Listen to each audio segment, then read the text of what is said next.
Sardar Patel education institute સંચાલિત શ્રી ગગજીભાઈ જીસુતરિયા પ્રાથમિક શાળામાં આપ દરેક વિદ્યાર્થી મિત્રોનું હાર્દિક સ્વાગત છે. નમસ્કાર વિદ્યાર્થી મિત્રો, ધોરણ 8 પ્રકરણ 11 બળ અને દબાણના ભાગ 2 ની અંદર આપણે સમજૂતી મેળવીશું. જો વિદ્યાર્થી મિત્રો, આકૃતિ 11.4 તમે ધ્યાનથી જુઓ. વાંચવાની જરૂર નથી, મોટાભાગની પ્રવૃત્તિના આધારે જ આપણને તેની સમજૂતી મળશે. એની અંદર બંને મિત્રો એક બોક્સને એક જ દિશામાં ધક્કો મારી રહ્યા છે, પરંતુ બીની અંદર બંને વિરુદ્ધ દિશામાં ધક્કો મારી રહ્યા છે.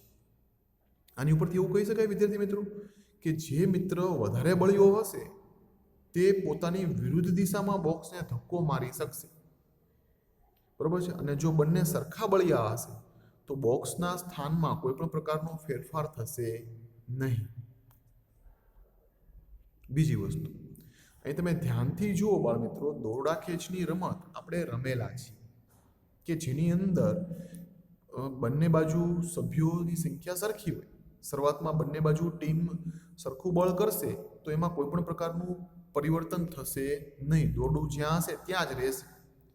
પરંતુ થોડા સમય પછી તે બળ, મતલબ કે જે ટીમની અંદર વધારે બળિયા ખેલાડી હશે તે બાજુ વિરુદ્ધ ટીમ ખેંચાઈ જશે.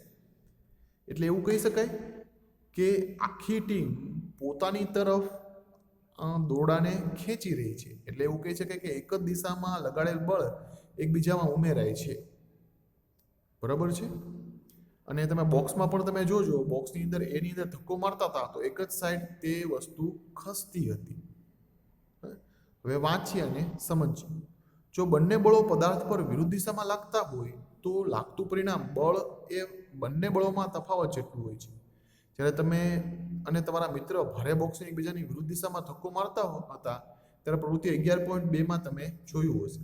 યાદ કરો કે દોરડા ખેંચની રમતમાં બંને ટીમો દોરડાની સમાન બળથી ખેંચે છે, ત્યારે દોરડું કોઈ પણ દિશામાં ખેંચાતું નથી. આમ આપણે શીખ્યા કે એક બળ બીજા કરતાં વધારે કે ઓછું હોઈ શકે છે. સામાન્ય રીતે બળની માત્રા એ તેના મૂલ્ય મતલબ મેગ્નિટ્યુડ વડે દર્શાવવામાં આવે છે. બળ કઈ દિશામાં લાગે છે તેનો પણ આપણે ઉલ્લેખ કરવો પડે.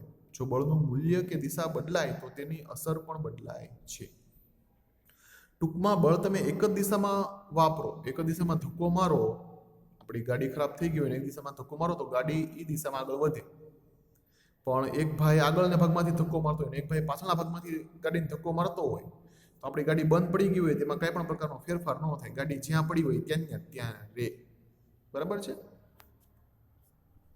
આગળ, બળ પદાર્થની ગતિની અવસ્થા બદલી શકે છે. પહેલા વાંચીએ પછી સમજીએ. જ્યારે પદાર્થ પર બળ લાગે છે ત્યારે શું થાય છે ચાલો આપણે જોઈએ. કદાચ તમને સમાન પરિસ્થિતિ યાદ હશે. ઉદાહરણ તરીકે ફૂટબોલની રમતમાં જ્યારે પેનલ્ટી કિક લેવામાં આવે છે ત્યારે ખેલાડી બોલ પર બળ લગાડે છે. બોલને ફટકારતા પહેલા બોલ સ્થિર હતો અને તેથી તેની ઝડપ શૂન્ય હતી. લગાડેલા બળને કારણે બોલ લક્ષ્ય તરફ ગતિ કરે છે. ધારો કે ગોલકીપર ગોલ બચાવવા માટે કૂદકો મારે છે. આ રીતે ગોલકીપર ગતિમાન બોલને પણ બળ લગાડવાનો પ્રયત્ન કરે છે. લાગુ પડેલું બળ વડે તે બોલને રોકી શકે છે, ગતિની દિશા બદલી શકે છે. જો ગોલકીપર બોલને રોકવામાં સફળ થાય તો તેની ઝડપ ઘટીને શૂન્ય થઈ જાય છે. ફૂટબોલની રમત આપણે કોઈ વાર જોઈ હશે. પેનલ્ટી કિક મારવામાં આવે ત્યારે બોલ સ્થિર કરવામાં આવે અને તેની ઉપર બળ લગાડે ત્યારે બોલ શું કરે છે, ગતિમાં આવે છે. અને તેની સામેની દિશામાં ગોલકીપર તે બોલને અટકાવે બળ લગાડીને તો તેની ગતિ કેવી થઈ જાય છે, શૂન્ય થઈ જાય છે. તમે ક્રિકેટ રમો છો, ક્રિકેટની અંદર કોઈ વ્યક્તિએ સિક્સર મારવાનો પ્રયત્ન કર્યો હોય અને તે દડો ખૂબ જ ઉપર ચડી ગયો હોય, જો તમે બળ લગાડીને દડો નહીં પકડો, તમે તેને અટકાવો છો ત્યારે પણ તેને બળ લગાડવો છો, બરાબર છે. જો નહીં લગાડો તો 1-2 રન વયા જશે અથવા 4 રન વયા જશે, બરાબર છે. અને જો તમે વ્યવસ્થિત પકડી લેશો તો સામેવાળો ખેલાડી આઉટ થઈ જશે. અહીં તમે ધ્યાનથી અવલોકન કરો મિત્રો, તમે આ રમત રમેલી હશે. આકૃતિ 11.7ની અંદર વાંચવાની જરૂર નથી. ટાયરને જો એક જ દિશામાં મારવામાં આવે, મતલબ બળ લગાડવામાં આવે, તમે ટાયરને પાછળથી મારો છો તે પણ એક પ્રકારનું બળ જ છે, તો ટાયર આગળની તરફ ખૂબ જ ઝડપથી ગતિ કરે છે. બીજું, જો ટાયરને તમે ઢાળ ઉપર રાખીને ખસેડો તો ઝડપથી શું કરે છે, નીચેની તરફ ખસે છે. પણ ટાયરને તમે ઢાળ ચડાવો તો એમને મૂકીને તો ઢાળ ચડશે ના. શા માટે? તો કે ઢાળ ઉતરતો ઢાળમાં ટાયર ઝડપથી ખસશે, પણ ચડતા ઢાળની અંદર એ ખસશે નહીં. એમાં જો તમે પાછળથી મારતા હો તો ટાયરને બળ લાગતા તે એક જ દિશામાં ઝડપથી ગતિ કરવા લાગે છે.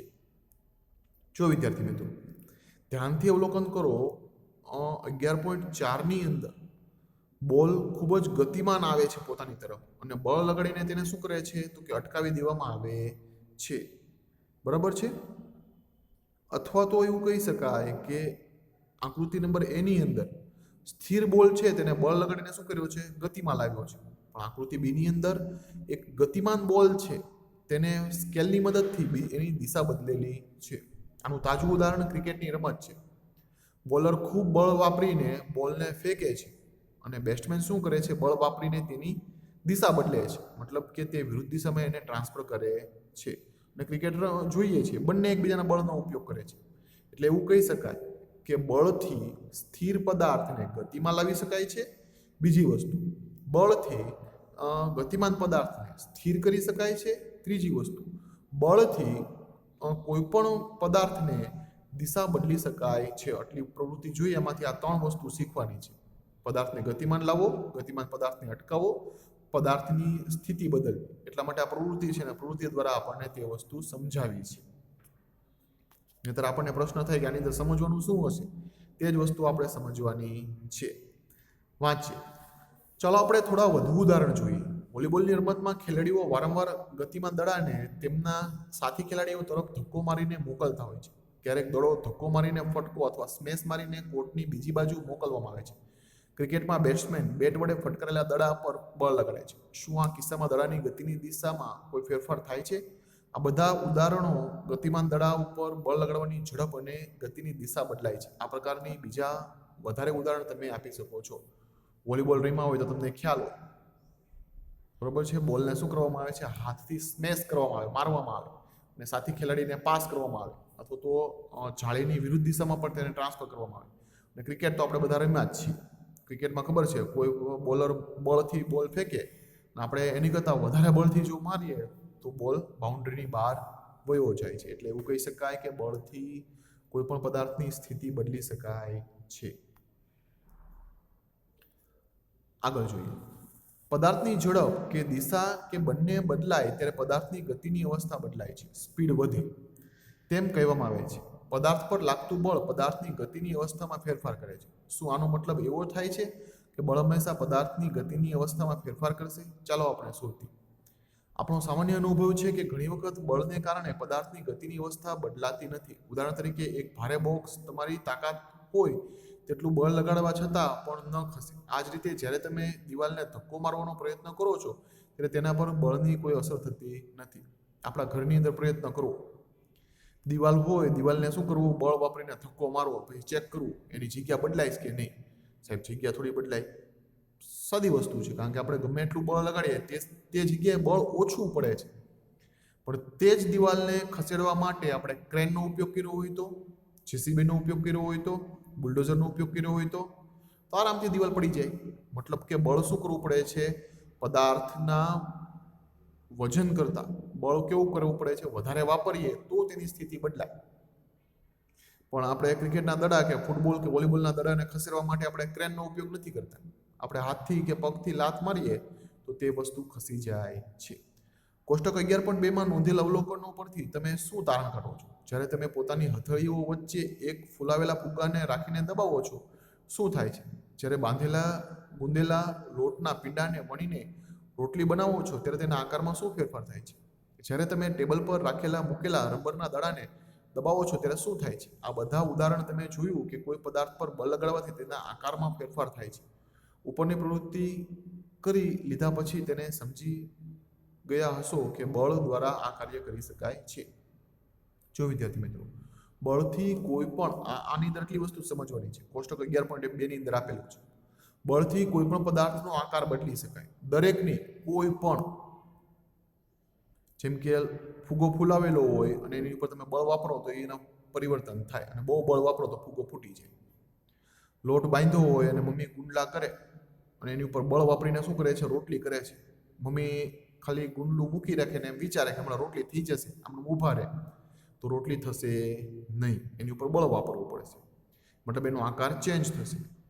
કોઈ પણ દડો હોય, કોઈ પણ રબર હોય, તમે બળ વાપરીને કાં ખેંચો અને બળ વાપરીને તેને દબાવો. ટૂંકમાં બળ વાપરવાથી પદાર્થનો આકાર બદલી શકાય છે. આગળના ભાગની અંદર શું જોયું? બળ વાપરવાથી કોઈ પણ ગતિમાન પદાર્થને સ્થિર કરી શકાય, કોઈ પણ પદાર્થને ગતિમાં લાવી શકાય. નેક્સ્ટ તો કે તેની દિશા બદલી શકાય બળ વાપરવાથી. અને ચોથી વસ્તુ, બળ વાપરવાથી પદાર્થનો આકાર બદલી શકાય છે. બળથી શું થાય? તો કે આ 4 વસ્તુ થાય. બરાબર છે? આગળ જોઈએ. કોઈ પણ પદાર્થને સ્થિર સ્થિતિમાંથી ગતિમાં લાવી શકાય છે. જો પદાર્થમાં ગતિમાં હોય તો તેની ઝડપમાં ફેરફાર કરી શકાય છે. ગતિમાન પદાર્થની દિશામાં ફેરફાર કરી શકાય છે. પદાર્થમાં આકાર ફેરફાર કરી શકાય છે. આ બધામાંથી થોડી અથવા બધી જ અસરો ઉત્પન્ન કરી શકાય છે. આ 5 વસ્તુ છે, એમાંથી મુખ્ય 4 વસ્તુ બળથી કઈ કઈ વસ્તુ કરી શકાય તે પ્રશ્ન તરીકે પરીક્ષામાં પૂછાય અને તે વસ્તુ તમારે લખવાની રહે છે.